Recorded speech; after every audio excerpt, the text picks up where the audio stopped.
Alors, j'aimerais vous poser une question pour commencer ce matin. En tant qu'enfant de Dieu, évidemment, de quoi avons-nous réellement besoin dans la vie pour être heureux et comblés de bonheur? De quoi avons-nous réellement besoin? Est-ce que nous le savons? Vous savez, c'est une question qui est très importante. De quoi avons-nous réellement besoin? Parce que c'est une question, malheureusement, à laquelle beaucoup répondent mal. Et je ne parle pas de ceux qui sont sans Christ, sans espérance, mais je parle bien des chrétiens de l'Église. Malheureusement, beaucoup pensent encore que le bonheur, que la plénitude, que l'épanouissement est lié à des choses qu'ils n'ont pas encore et qu'ils doivent recevoir. Beaucoup pensent comme ça. On dit « Ah, je serai heureux quand Dieu m'aura béni par une promotion. » On se dit « Ah, moi je serai heureux quand je partirai à la retraite. » Il y en a beaucoup qui se disent ça. Bon, quoique aujourd'hui c'est un peu plus compliqué, mais... Ou alors on se dit « Ah, quand le Seigneur me donnera un conjoint, que je serai marié, je serai comblé de bonheur. » Etc., etc. Quand j'aurai ma propre maison, etc., etc. Et c'est ainsi que beaucoup attendent le bonheur, mais sans jamais l'atteindre réellement, parce que on se rend compte qu'une fois qu'on a les choses qu'on a demandées, qu'on désire, on se rend compte que finalement que ça ne suffit pas. Ça ne suffit pas à combler le vide qu'il y a en nous. On a peut-être eu notre promotion, mais on se rend compte un peu plus tard que ce n'est pas assez. Il nous en faut encore un peu plus.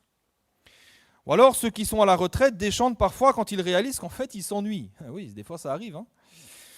Ou alors on se rend compte que le mariage ne suffit pas non plus à nous combler totalement. Il y avait un mal-être avant et on se rend compte que le mal-être est toujours là. Alors la question, de quoi avons-nous réellement besoin dans la vie pour être heureux et comblés de bonheur? Je vais vous donner la réponse qu'on va développer après. La seule chose qui soit capable de combler l'âme humaine parfaitement, c'est la présence de Dieu dans notre vie. C'est la présence de Dieu. Autrement dit, ce dont nous avons le plus besoin, ce n'est pas de plus de bénédictions. Ce dont nous avons le plus besoin, ce n'est pas que Dieu nous bénisse encore et encore et encore. Ce dont nous avons le plus besoin, c'est la présence de Dieu. Tu n'as donc pas besoin d'une nouvelle voiture, du dernier téléphone ou d'une autre maison pour être heureux. Tu as simplement besoin de plus de Dieu et de plus de sa présence. Alors ce matin, on va voir premièrement d'où vient cette idée que le bonheur est lié à des choses que nous devons encore recevoir. Et deuxièmement, nous verrons comment seule la présence de Dieu est capable de nous combler et comment la mentalité du siècle présent peut être toxique pour nous. Premièrement, d'où ça vient cette idée que pour être heureux, je dois recevoir plus? D'où vient cette idée que le bonheur est lié à quelque chose que je dois encore recevoir? Ça vient d'où ça? Ça vient d'une philosophie, alors je simplifie à l'extrême, mais au moins ça va rendre les choses compréhensibles et accessibles. Ça vient simplement d'une philosophie qui s'appelle le matérialisme. Et c'est quoi le matérialisme? C'est une manière de voir la vie dans laquelle on donne une importance primordiale aux biens matériels et aux plaisirs. Les biens matériels, c'est tout ce que nous pouvons posséder, tout ce que nous pouvons acheter, et les plaisirs. Et c'est ça le matérialisme. Ça nous dit, tu seras heureux quand tu pourras avoir et quand tu pourras te faire plaisir. Matérialisme, c'est penser qu'on peut atteindre le bonheur et s'épanouir pleinement en achetant des choses et en faisant tout ce qui nous plaît. Et c'est cette mentalité, cette philosophie qui nous a conduits depuis maintenant plusieurs dizaines d'années, depuis la Seconde Guerre mondiale en réalité, qui nous a conduits dans la société de consommation dans laquelle nous vivons aujourd'hui. Vous avez remarqué, depuis des dizaines d'années, tout est fait pour qu'on achète plus et qu'on achète encore. Vous avez remarqué? On est envahi de publicité.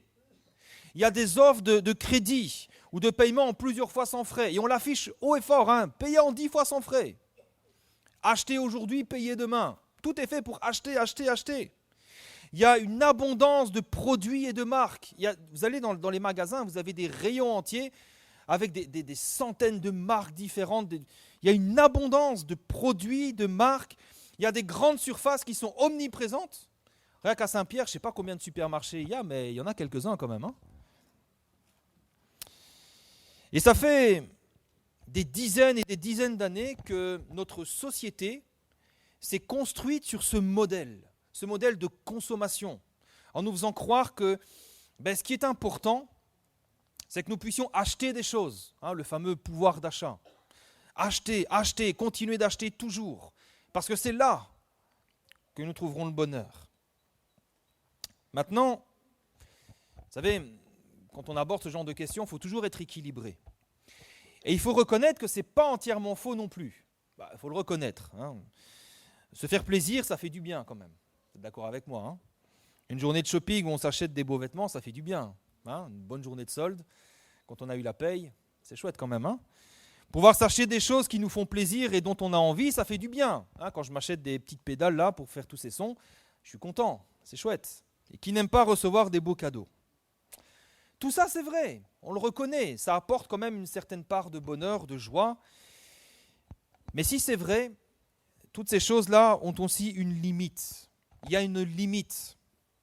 Et cette limite, c'est que le bonheur, que les choses que nous pouvons acheter, recevoir, peuvent nous procurer, sera toujours un bonheur éphémère. Ça sera toujours un bonheur de courte durée. Et ça, c'est quelque chose qu'on remarque très vite.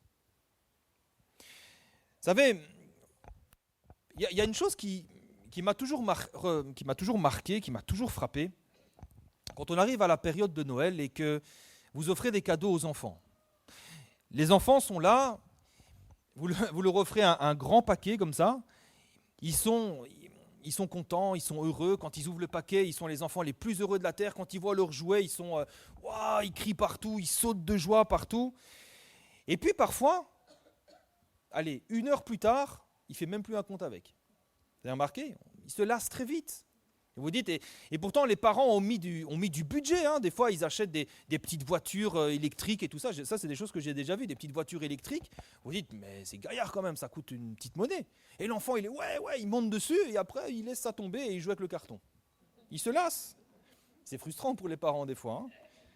Mais ça, on le remarque. Dès l'enfance, on remarque que les objets, oui, ça peut nous apporter beaucoup de bonheur au début, mais après, on se lasse vite.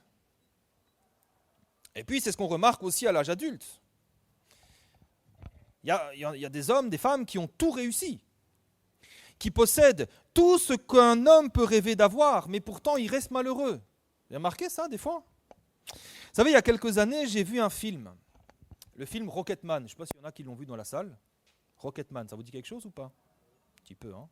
C'est la biographie d'Elton John. Ça retrace un petit peu sa vie, son parcours. Est-ce que tout le monde connaît Elton John? Normalement, oui, hein, il est quand même célèbre. Hein. Alors, c'est vrai que de notre point de vue, on voit un homme qui a du succès, un homme qui est populaire, un homme qui est aimé, un homme qui a la gloire, la fortune et qui est célèbre dans toute la terre.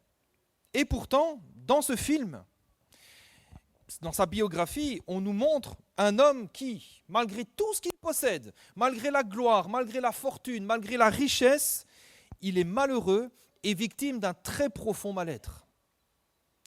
Alors c'est vrai que nous, ça peut nous sembler un peu bizarre, on peut se poser la question, mais qu'est-ce qu'il lui faudrait de plus pour être heureux? Moi, si on me donnait le centième de sa fortune, mais je serais déjà comblé aux anges. Eh bien, il y a une chose que ce film nous révèle sur une des raisons principales de son mal-être, du mal-être de cette immense star, c'est le manque de relation avec son père dès l'enfance. C'est ce que nous montre le film. Et il faut savoir que ça n'a pas été romancé au-delà du raisonnable, parce que Elton John s'est lui-même impliqué dans cette histoire, dans ce film. Il fait d'ailleurs partie de l'équipe de production, donc il a eu son mot à dire et il est intervenu dans la production du film. Et il a dit lui-même qu'il voulait que ce film dise toute la vérité. C'est ce qu'il a dit. Et la vérité qui est montrée dans ce film, en tout cas moi c'est vraiment ce qui m'a frappé, c'est que tout son succès, toute sa fortune, n'ont jamais pu combler le vide qu'il y a en lui. Ce vide qui était causé notamment par l'absence de relation avec son père. Après, il n'y a pas besoin non plus d'être une star pour comprendre ça. Il y a quelques années de cela, j'ai entendu une histoire vraie, quelqu'un qui racontait cette histoire. Cette histoire vraie d'un homme très riche, un homme qui vraiment avait beaucoup d'argent, il possédait des maisons, des voitures, etc., des maisons dans plusieurs pays. Et cet homme donc travaille dans la finance, et il travaille beaucoup. Et donc il a des enfants, et malheureusement, parce qu'il travaille beaucoup, ses enfants ne voient pas beaucoup leur père. Alors, pour tenter de compenser son absence, qu'est-ce qu'il fait ? Il leur offre des beaux cadeaux. Et il leur offrait de très beaux cadeaux, très chers et très luxueux. Et puis un jour, la personne qui racontait cette histoire, elle a dû aller chez lui pour récupérer des affaires et elle a dû entrer dans la chambre d'un de ses enfants.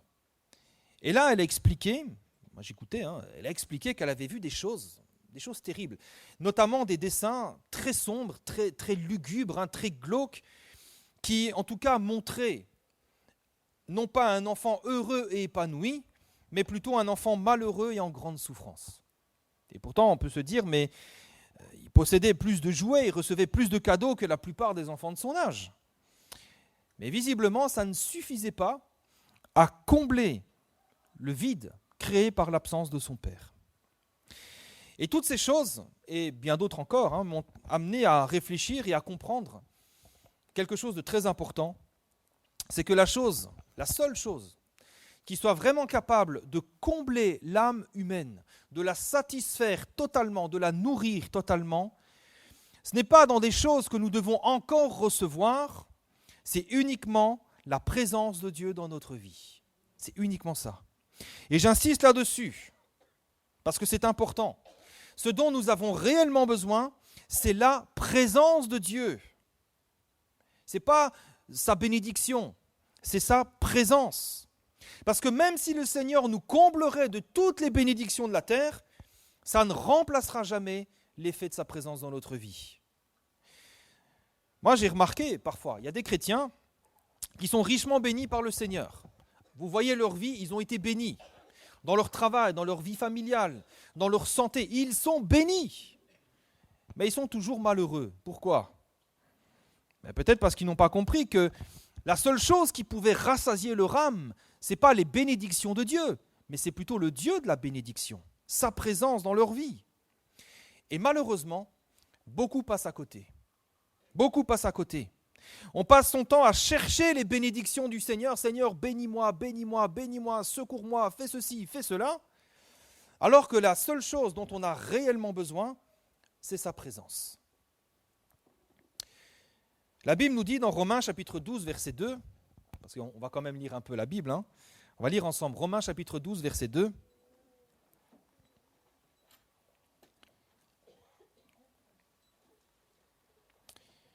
C'est un texte bien connu qui nous dit « Ne vous conformez pas au siècle présent, mais soyez transformés par le renouvellement de l'intelligence, afin que vous discerniez quelle est la volonté de Dieu, ce qui est bon, agréable et parfait. » Le siècle présent nous enseigne que le bonheur, c'est pouvoir s'acheter des choses, c'est pouvoir s'offrir tous les plaisirs de la terre. Et parfois, on reste avec cette influence et on pense donc que pour être heureux, il faut forcément que Dieu nous donne tout ce dont on a envie et qu'il nous donne toujours plus. Et on arrive parfois à des situations où quand on prie, on ne prie que pour demander. Mais vous savez, ça, ce n'est pas la vérité. Parce que le vrai bonheur, il ne se trouve que dans un seul endroit, c'est dans la présence de Dieu. Pas dans les bénédictions, dans la présence de Dieu. Vous savez, le plus grand malheur de l'humanité, c'est quoi ? Le plus grand malheur de l'humanité, c'est qu'elle est privée de la présence de Dieu. Elle n'est pas privée de la bénédiction de Dieu. Au contraire, la terre est remplie de la bénédiction de Dieu. Bon, vous allez me dire, il y a certaines régions du monde où il y a des gens qui souffrent, mais quand même, le Seigneur fait lever son soleil quand même chaque matin. Bon, même si aujourd'hui c'est un peu, voilà. Mais il fait tomber la pluie du ciel qui arrose, qui féconde la terre. Vous mettez une graine dans la terre, elle pousse. La terre produit son fruit. Alors je suis d'accord que pas partout sur la planète, mais quand même en majorité. Le plus grand malheur de l'humanité, c'est qu'elle est privée de la présence de Dieu à cause du péché. Et c'est ça qui crée le vide. C'est ça qui crée la peur. C'est ça qui crée des vies qui sont sans but. Et c'est ce que nous voyons dès le départ, dès l'origine.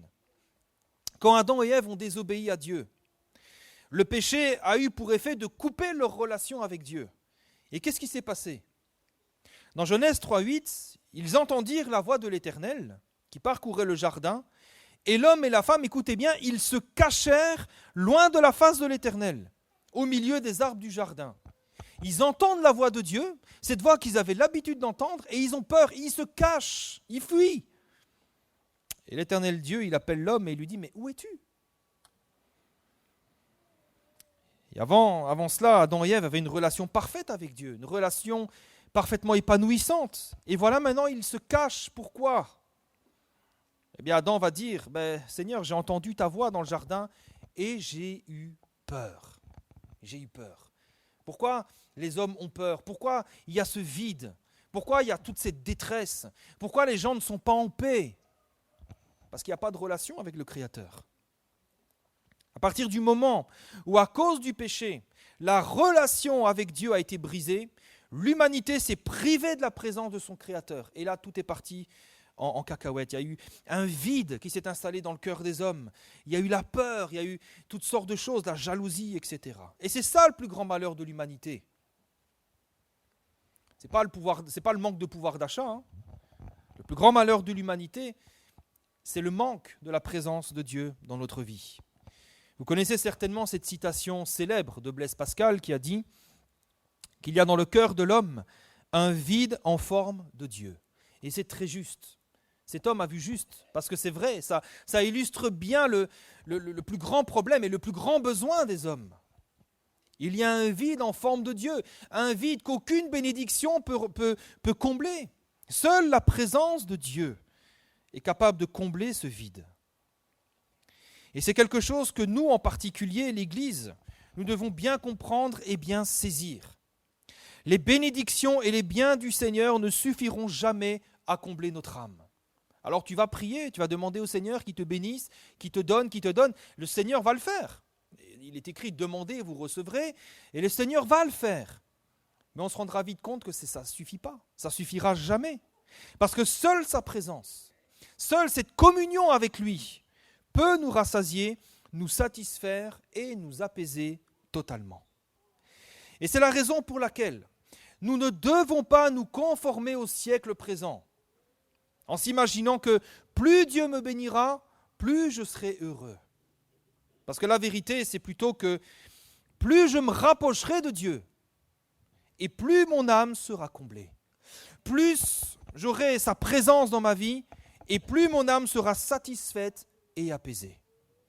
Et vous savez, la Bible est très claire à ce sujet. Elle est remplie de promesses. Par exemple, le psaume 65, verset 5, nous dit « Heureux celui que tu choisis et que tu admets en ta présence, pour qu'il habite dans tes parvis. Nous nous rassasierons du bonheur de ta maison, de la sainteté de ton temple. » Autrement dit, qu'est-ce qui peut nous rassasier de bonheur? C'est la présence de Dieu. Le psaume 84, verset 11, on connaît bien, il y a ça même un chant. « Mieux vaut un jour dans tes parvis que 1000 ailleurs. Mieux vaut un seul jour dans ta présence que 1000 autres jours ailleurs. » Vous savez, même si on est dans le meilleur endroit de la planète, tôt ou tard, on finit par se lasser et par s'ennuyer. Tu peux être dans le plus bel endroit du monde, avec tous les loisirs. Je te garantis que tôt ou tard, tu finiras par te lasser, par t'ennuyer. Et si ça continue, tu finiras même par être dégoûté. Vous savez, moi, il y a des choses que j'aime beaucoup. Il y a des aliments, par exemple, que j'aime beaucoup, mais quand j'en mange trop, je suis écœuré. Et si je continue, je finis par vomir. Ça ne m'est jamais arrivé, hein, rassurez-vous, je ne suis pas glouton à ce point-là. Mais ça nous montre que les choses de la terre, elles satisfassent notre âme peut-être un instant, mais elles ne peuvent pas la combler totalement. Alors, vous savez, on ne se lâche jamais de la présence de Dieu. S'il y a bien une chose dont on ne se lâche jamais, dont on ne s'ennuie jamais, c'est la présence de Dieu. Vous savez, dans sa présence, il n'y a plus de crainte, il n'y a plus de peur. Notre âme tout entière est apaisée, on est bien, on est en paix. Vous savez, quand je me suis converti au Seigneur, vous connaissez mon témoignage, je vous l'ai déjà raconté tellement de fois, Quand j'ai donné mon cœur au Seigneur, j'avais 20 ans, vous savez, j'étais en échec scolaire, j'étais drogué, voilà, il y avait plein de choses qui ne fonctionnaient pas dans ma vie. Mais pourtant, quand j'ai dit Seigneur, viens dans ma vie, quand je l'ai invité dans mon cœur, j'ai tout de suite été apaisé. Et j'ai ressenti une grande paix. Il y a une part d'inquiétude, de ténèbres qui avait disparu et j'étais dans la paix. Pourtant, ma situation n'avait pas changé. Bon, le Seigneur m'avait délivré de la drogue, hein, mais le reste n'avait pas changé. J'étais toujours en échec scolaire, j'avais toujours des problèmes, etc. Mais j'étais en paix. J'étais en paix. Et vous savez, j'étais tellement bien dans la présence de Dieu, dans sa paix, qu'après cela, je ne me suis pas soucié du reste. Pendant des années, je ne me suis jamais soucié du reste. Alors, évidemment, le lendemain, j'ai quand même essayé de faire ce qu'il fallait pour réussir mes études, hein, mais sans plus. Je ne me suis pas pris la tête, je ne me suis pas inquiété. J'ai essayé de faire ce qu'il fallait. Alors, je m'en inquiétais pas plus que ça, parce que le plus important pour moi, c'était de rechercher la présence de Dieu. C'est ça qui était le plus important. Quand je rentrais le soir, bon oui, j'étudiais un petit peu, mais surtout, je me retrouvais avec ma Bible, je lisais la Bible, je priais. C'était ça qui était le plus important. Les réunions d'église, etc. À l'époque, on appelait ça le club de jeunes. Hein, c'est ça qui, pour moi, était important. Et je pouvais dire, hein, comme dans ce cantique des fils de Corée, le psaume 42, verset 3, « Mon âme a soif de Dieu, du Dieu vivant. Quand irai-je et paraîtrai-je devant la face de Dieu ?» Quand je prenais le train pour aller à l'école le matin, eh bien, je lisais la Bible, je priais dans mon cœur et je recherchais le Seigneur constamment. Bon, rassurez-vous, c'est toujours le cas. Mais à l'époque, c'était tout nouveau pour moi. Et alors que je ne m'inquiétais pas trop pour ma vie, j'étais vraiment centré sur... Je recherchais la présence de Dieu, il s'est passé des choses étonnantes, des choses surprenantes. Premièrement, à chaque vacances d'été, juillet-août, je trouvais un boulot d'étudiant, sans trop me fouler, hein, sans trop chercher. J'étais inscrit dans une agence d'intérim. Et tous les ans, ils m'appelaient pour me dire on a un travail à vous proposer, 1 mois dans tel truc. J'ai travaillé dans une quincaillerie, j'ai fait tous les métiers de la terre. J'ai même travaillé dans une mine de charbon, pour vous dire. Hein. Mais je ne cherchais pas. Ça venait à moi comme ça. Et j'avais un petit peu d'argent pour l'année. Deuxièmement, une année, je n'avais pas eu ma moyenne. Je n'avais pas ma moyenne, je n'avais pas ce qu'il fallait pour passer. Mais on m'a fait quand même passer du premier coup. Je trouvais ça étonnant. Je me suis dit, comment ça se fait ? Troisièmement, alors que j'avais toujours eu une petite moyenne, ma moyenne elle oscillait entre 11 et 12 sur 20. Mon stage de fin d'études m'a permis de réussir avec distinction. Quand même. Et d'ailleurs, ça a fait jaser dans ma classe parce qu'il y en a qui disaient, mais quand même, il a une distinction, lui, bon. C'est écrit sur mon diplôme. J'ai vérifié d'ailleurs, pour ne pas vous dire de bêtises. Mais c'est vrai, c'est écrit, hein, admis avec distinction. Quatrièmement, à un moment donné, j'ai terminé mes études. Merci Seigneur, j'ai terminé. Mais il fallait que je trouve du travail. Et un jour, je rentre à la maison et puis je reçois un coup de fil. Allô ? Et c'est un patron qui me propose, simplement comme ça, il me propose un CDI avec voiture de fonction, tout frais payé. Je vais m'arrêter là parce que la liste est longue. Toutes ces choses, je ne les ai pas demandées au Seigneur. Je ne m'en étais pas inquiété. Je n'ai pas dit, Seigneur, il faut que je réussisse mes études, bénis-moi, bénis-moi, bénis-moi. Je n'ai pas dit, Seigneur, donne-moi un travail, pas trop loin de chez moi, avec une voiture de fonction. Je vous promets, je n'ai rien demandé de tout ça au Seigneur. Rien. Moi, vous savez, quand j'ai vu que je n'avais pas ma moyenne pour passer, je me suis dit, c'est pas grave, j'aurai des examens à repasser, c'est pas grave. Hein. Mais je suis passé d'office. Et ça m'a même un petit peu surpris parce que, vous savez, une année, une petite anecdote, une petite parenthèse, voilà, pour détendre l'atmosphère. Une année, vous savez, j'avais pas eu ma moyenne et j'avais dû alors je ne sais pas si ça se fait ici, mais j'avais eu un examen à repasser en gym, en EPS. Je ne sais pas s'il y en a déjà qui ont eu ça, en gym. J'ai dû courir, et même en religion, parce qu'en Belgique, il y a des cours de religion, même là-dedans. Et là, je n'avais pas ma moyenne et je suis passé du premier coup. Gloire à Dieu. Toutes ces choses, je ne les avais pas demandées au Seigneur. Alors d'où elles venaient ?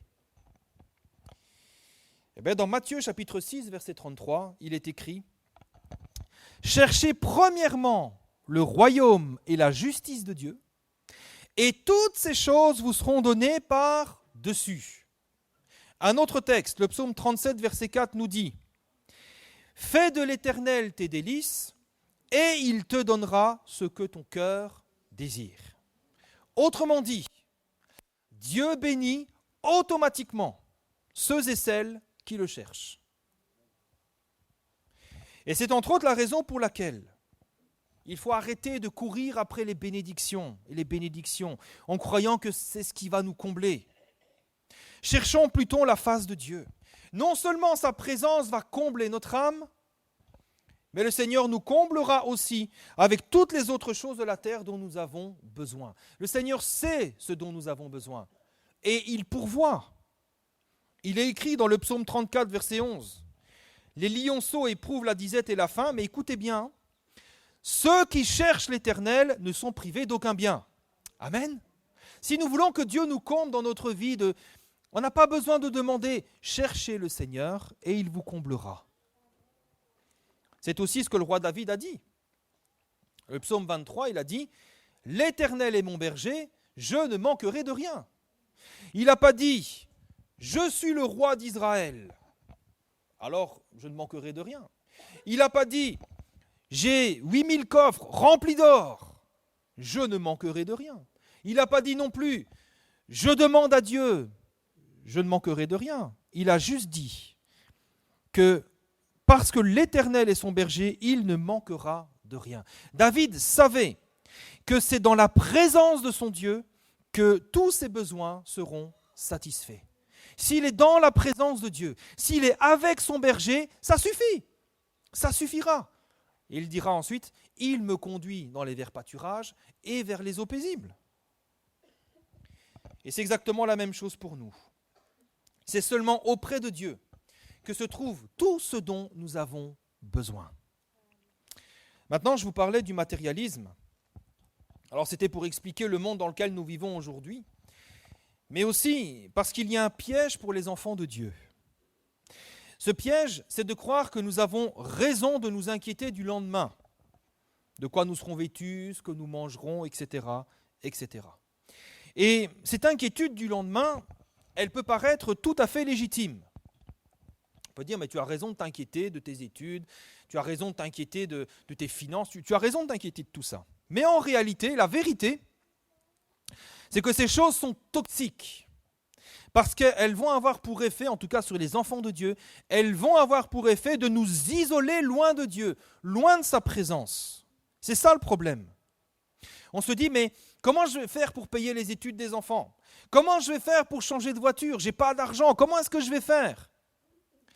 Et à force, en laissant l'inquiétude se faire son chemin dans notre tête, dans notre cœur, nos temps de prière, si encore nous prions, se réduisent de plus en plus à un monologue dans lequel nous ne faisons qu'exprimer nos inquiétudes devant le Seigneur. Et on ne cherche plus sa face. On s'isole. Ce qui fait l'objet de nos pensées, ce n'est pas « Seigneur, je vais chercher ta face. Seigneur, j'ai besoin de ta présence. » C'est plutôt « Seigneur, il y a ça qui ne va pas. Seigneur, il y a ça qui ne va pas. » Et on finit dans un monologue. C'est pour ça que Jésus nous a parlé des soucis du siècle présent comme quelque chose de toxique, un poison pour notre âme, quelque chose qui va nous étouffer et nous faire mourir. C'est ce que Jésus nous a enseigné dans la parabole du semeur. Il va dire dans Matthieu 13, 22, « Celui qui a reçu la semence parmi les épines, la bonne parole de Dieu, c'est celui qui entend la parole, mais en qui les soucis du siècle et la séduction des richesses étouffent cette parole et la rendent infructueuse. » Combien d'enfants de Dieu sont tourmentés à cause de la séduction des richesses ? Ah, j'ai pas assez, j'en veux plus. Ah, mais lui, il s'est acheté une nouvelle voiture. Ah, il a une voiture électrique, il me faut la même chose. Seigneur, bénis-moi. Et puis on fait tout pour avoir une promotion, on fait tout pour avoir de l'argent, on s'endette, on se met dans le pétrin. Tout ça pourquoi ? Et on n'est pas plus heureux, hein ? On n'est pas plus heureux, hein ? Alors malheureusement, on se dit, je n'ai pas assez, je veux plus, mais pas plus de Dieu, plus de biens, plus de richesses, plus d'importance. Et ce genre de souci ne peut que nous rendre malheureux. Ça peut que nous rendre malheureux. 1 Timothée chapitre 6, verset 10 nous dit, « L'amour de l'argent est une racine de tous les maux. » L'amour de l'argent ne conduit pas au bonheur. Au contraire, c'est une racine de tous les maux. Et quelques-uns, en étant possédés, se sont égarés loin de la foi. Il y a un danger quand Ce qui préoccupe notre cœur, c'est l'argent. Il faut de l'argent pour vivre. Mais quand ça nous préoccupe jour et nuit, les richesses, les biens, j'ai besoin de plus, il me faut une autre machine à café, il me faut un autre canapé, il me faut ceci, cela. Quand on est là-dedans, ça va nous rendre malheureux, ça ne va pas nous combler, ça va nous éloigner du Seigneur, ça va nous isoler, loin de la foi.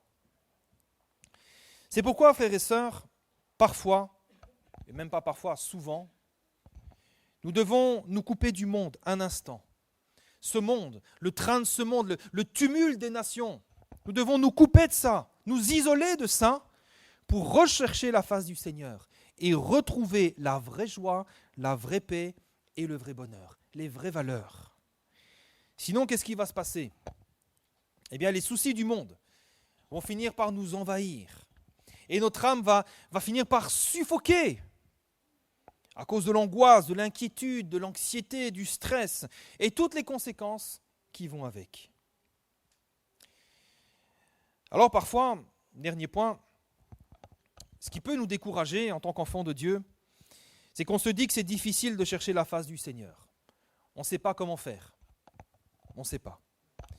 Mais en réalité, c'est la chose la plus simple et la plus facile qui soit. Et parfois, on se met une telle pression. On se dit, je dois être disposé de telle manière, il faut que... Et on se met une telle pression. Alors, premièrement, comment s'approcher de Dieu?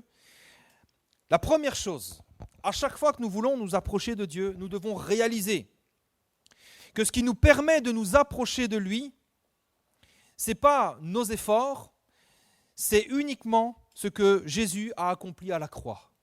Pour nous permettre de nous approcher de lui, c'est Dieu lui-même qui a payé le prix le plus fort qui soit en sacrifiant lui-même son propre Fils sur la croix. Sur cette croix, quand Jésus a fini de payer le prix de nos péchés, qu'est-ce qu'il a dit? Tout est accompli. Et qu'est-ce qui s'est passé ensuite? Le voile du temple s'est déchiré de haut en bas, comme un symbole que désormais, tous les hommes peuvent s'approcher du Dieu vivant et vrai. Ce n'est pas un homme qui a décidé de lui-même, qui est entré dans le temple avec son épée et il a sauté, il a déchiré le voile en disant « Ouais, maintenant, approchons-nous de Dieu ». C'est Dieu lui-même, quand Jésus a fini d'accomplir ce qu'il était venu accomplir à la croix, c'est Dieu lui-même qui a déchiré ce voile en disant « Maintenant, un libre accès vous est ouvert dans ma présence ». Éphésiens 3,12 nous dit « En lui, en Jésus, nous avons, par la foi en lui, la liberté ». C'est une liberté que nous avons de nous approcher de Dieu avec confiance. Amen. Nous avons la liberté de nous approcher de Dieu avec confiance. Autrement dit, qui que nous soyons, quoi que nous ayons fait dans notre vie, nous avons tous et toujours la liberté de nous approcher de Dieu n'importe quand et n'importe où. C'est une liberté que nous avons. C'est un droit que Jésus nous a acquis à la croix. Et vous allez me dire, on sait ça. Oui, mais entre la théorie et la pratique, parfois, il y a une différence. Tu le sais, mais alors pourquoi tu te dis « Ah, je ne peux pas m'approcher du Seigneur ce matin parce que je n'ai pas fait ce qu'il fallait. Je n'ai pas lu ma Bible, je ne suis pas un bon chrétien, je ne peux pas m'approcher du Seigneur. » Il y en a qui se disent ça. Alors que la seule raison pour laquelle tu peux t'approcher, c'est parce que Jésus est mort à la croix et que le voile est déchiré. Ou à l'inverse, il y en a d'autres qui se disent, qui entrent dans la présence de Dieu avec une certaine confiance parce qu'ils se disent « Ah, moi j'ai fait tout ce qu'il fallait. Cette semaine, je suis allé à l'église toutes les fois, j'ai témoigné à mon collègue, je n'ai pas manqué une fois de lire la Bible, ça va. » Ben non, ça ne va pas. La seule chose qui compte pour pouvoir s'approcher de Dieu, c'est que tu réalises « Seigneur Jésus, tu as payé le prix à la croix, le voile s'est déchiré. Je peux maintenant m'approcher par la foi, avec confiance, parce que j'ai la liberté de m'approcher de toi. » C'est la seule raison, frères et sœurs. Et c'est nous qui mettons parfois des barrières, c'est nous qui mettons des obstacles. On se dit, est-ce que je peux, est-ce que je ne peux pas, est-ce que je suis digne, est-ce que je ne suis pas digne? Laisse tomber tout ça, tu peux, point. Amen. Toutes ces considérations, toutes ces autres considérations ne servent à rien. Elles n'ont aucune valeur devant Dieu. La seule chose qui nous permet de nous approcher de Dieu, c'est la mort de Jésus à la croix. Alors comment nous approcher du Seigneur? C'est très simple.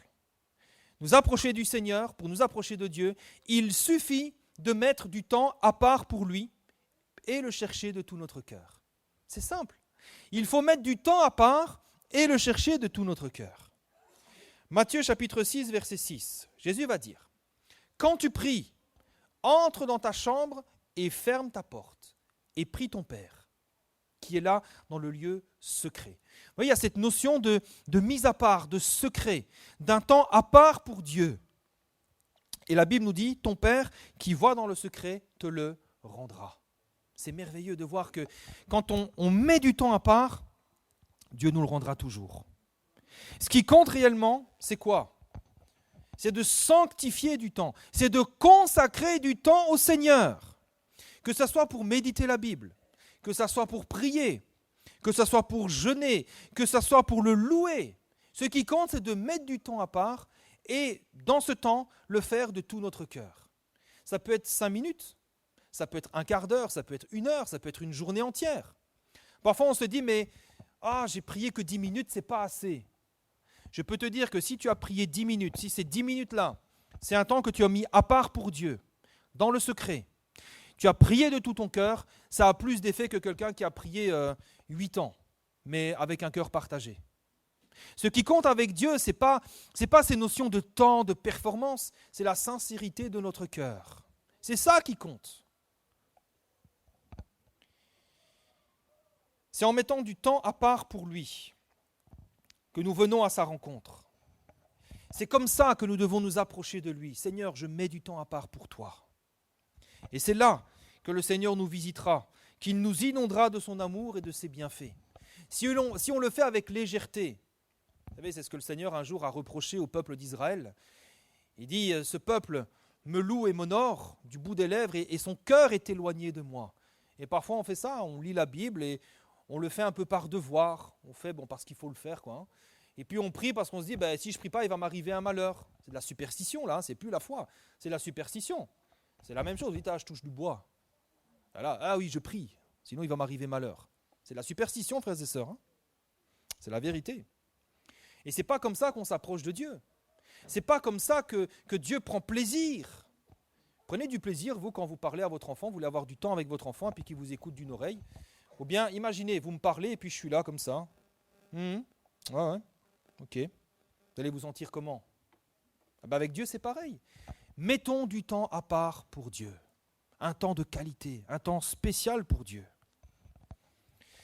Maintenant, c'est ça peut-être le plus difficile, de sanctifier du temps pour le Seigneur. C'est peut-être ça qui pour nous est le plus difficile, se détacher de notre téléphone, le mettre en mode avion un instant, mettre de côté les préoccupations de la journée et ne plus penser à rien d'autre que chercher le Seigneur. C'est parfois, on est tellement vite distrait. Et c'est certainement la raison pour laquelle Jésus se levait très tôt le matin pour prier, qu'il se mettait à l'écart, qu'il allait loin, ou parfois il priait toute la nuit. Alors c'est vrai qu'on peut se dire parfois qu'on n'a pas ce temps. On n'a pas le temps. On se lève déjà tellement tôt, on se couche déjà tellement tard. On n'a pas ce temps pour consacrer au Seigneur. Mais là, il n'y a pas de secret, il n'y a pas de formule magique. Ce temps, nous devons le prendre. Et c'est aussi la raison pour laquelle les réunions de semaine sont si importantes. Parce que pendant 1 heure, nos regards et nos pensées sont tournés vers le Seigneur. En tout cas, je pense que c'est comme ça qu'il faut le vivre, sinon on passe à côté. Alors parfois, certains, je ne parle pas de ceux qui travaillent, mais certains disent, oui, mais je suis fatigué. Et j'ai très bien aimé ce que Giovanni a dit un jour. Il a dit, quand on est fatigué, c'est ici qu'on trouve le repos. Ce n'est pas devant la télé. Parfois, on regarde la télé, mais c'est la télé qui nous regarde, tellement on est fatigué. Quand on vient dans la présence de Dieu, quand on dit, Seigneur, je suis fatigué, je suis rincé, je suis saoulé de ma journée, je prends ce temps pour toi. Mettez le Seigneur au défi, vous verrez s'il n'est pas capable de vous renouveler. Combien de fois, moi c'est mon expérience, combien de fois je ne suis pas venu dans la présence de Dieu, éreinté, et on ressort béni, on ressort vivifié, on ressort fortifié. Vous savez, quand nous sanctifions du temps pour chercher Dieu, Dieu viendra toujours à notre rencontre, toujours. Dieu ne va jamais manquer de nous rencontrer, il ne va jamais manquer de nous bénir. Et parfois, je vais même aller plus loin. Le plus difficile, c'est quoi? Vous avez consacré du temps à Dieu. Vous êtes dans la prière, dans la méditation de la parole, et vous dites, mince, je dois m'arrêter parce que je dois aller travailler. Parfois, c'est ça le plus difficile. Et vous dites, allez, encore 5 minutes de plus. Parfois, c'est ça le plus difficile. En tout cas, ceux qui l'ont déjà vécu, vous savez de quoi je parle. Alors, je vais conclure. Je pense que peut-être vous l'avez compris. En tout cas, s'il y a une chose à retenir ce matin, retenez ça. La seule chose dont nous avons réellement besoin, c'est la présence de Dieu dans notre vie. Ce n'est pas la bénédiction. Oui, on a besoin de ces choses-là. Mais si tu as la présence de Dieu, tu as tout le reste aussi. Et la bonne nouvelle, c'est que le Seigneur nous aime tellement qu'il ne nous privera jamais de sa présence. Au contraire, le Seigneur n'attend qu'une chose, c'est que nous nous disposions à passer du temps avec lui. Alors le problème, ce n'est pas que Dieu est loin. Le problème, ce n'est pas que c'est difficile de chercher sa face. Le problème, c'est que c'est nous qui nous privons de lui. Quand par exemple, au lieu de le chercher lui, nous cherchons plutôt sa bénédiction et sa provision. On ne cherche pas vraiment le Seigneur, on ne cherche que sa provision et sa bénédiction. C'est un peu comme des petits-enfants ingrats qui iraient chez leurs grands-parents juste pour leur soutirer une petite monnaie. Est-ce qu'ils sont allés à la rencontre de leurs grands-parents? Est-ce qu'il y a une relation avec leurs grands-parents? Ben non. Parce qu'à chaque fois qu'ils viennent, c'est « Bonjour mamie, comment ça va? Oh, tu es jolie, oh là là là là, ah, c'est bien mon petit, tiens. » En Belgique, on appelle une petite dringuée, un petit quelque chose, là, une petite monnaie. Mais il n'y a pas de relation là. Alors les grands-parents, ils sont indulgents, ils aiment, ils disent « Bon, ben voilà, c'est comme ça. » Et c'est après qu'on se rend compte, on dit « Oh là là, j'étais un mauvais... » Bon, j'étais pas comme ça moi, d'accord, bon. Mais c'est après qu'on se rend compte, on se dit, mais c'était pas sympa quand même. Mais parfois, on est comme ça avec le Seigneur. On est là, on dit, oh Seigneur, oh que tu es beau, oh que tu es grand, oh que tu es puissant. Bon, maintenant Seigneur, voilà, j'ai besoin de ça, de ça, de ça, de ça et de ça. Merci, amen. Et parfois, c'est comme ça. On rigole, mais c'est pas drôle. On rigole, mais c'est pas drôle. Parce que parfois, on est là, on prend du temps avec Dieu, mais on ne fait qu'exprimer nos inquiétudes dans un monologue interminable. Nos prières ne deviennent qu'une succession de plaintes ou de demandes. Alors je ne dis pas que c'est forcément mal, qu'il ne faut pas le faire, mais ne passons pas à côté des bienfaits de sa présence. Cherchons le Seigneur de tout notre cœur. Si tu as le Seigneur, tu as tout le reste. Si tu cherches sa présence, le Seigneur te comblera de tout le reste. Moi, je bénis Dieu de ce que j'ai pu faire cette expérience dès le début de ma vie chrétienne. Je cherchais le Seigneur, il m'a béni, il m'a béni, il m'a béni, il m'a béni, il m'a tellement béni. Et parfois, on me dit, mais pourquoi le Seigneur te bénit comme ça? Ouais, t'es le petit gâté du Seigneur, toi, le Seigneur, il t'aime. Je dis, mais non, mais j'ai rien demandé, moi. J'ai rien demandé. Et il y en a qui nous disent, ouais, t'as de la chance à l'île de la Réunion, t'es pasteur. Mais j'ai rien demandé. J'ai rien demandé. Moi, j'ai cherché la face du Seigneur. Je dis, Seigneur, ma vie, elle est là. Elle t'est consacrée. J'étais dans les ténèbres. Maintenant, tu m'as amené dans la lumière. Je te consacre ma vie. Et le Seigneur, c'est lui qui m'a appelé. C'est lui qui a conduit ma vie comme ça. Je vous promets, je n'ai rien demandé à Dieu. C'est lui qui a fait. Alors, c'est chouette d'être à la Réunion, quand même. C'est chouette d'être ici. Mais ce n'est pas des choses que j'ai cherchées. Moi, j'ai cherché le Seigneur. Je dis, Seigneur, je veux te servir. Et c'est le Seigneur qui a fait tout le reste. Si vous voulez que Dieu vous bénisse, cherchez le Seigneur. Et il vous bénira. Alors je termine avec ce texte, Jérémie 29, verset 12, où Dieu nous dit « Vous me prierez et je vous exaucerai, vous me chercherez et vous me trouverez à une condition, si vous me cherchez de tout votre cœur. » Amen. Ce n'est pas plus compliqué que ça. Vous me chercherez et vous me trouverez si vous me cherchez de tout votre cœur. Amen.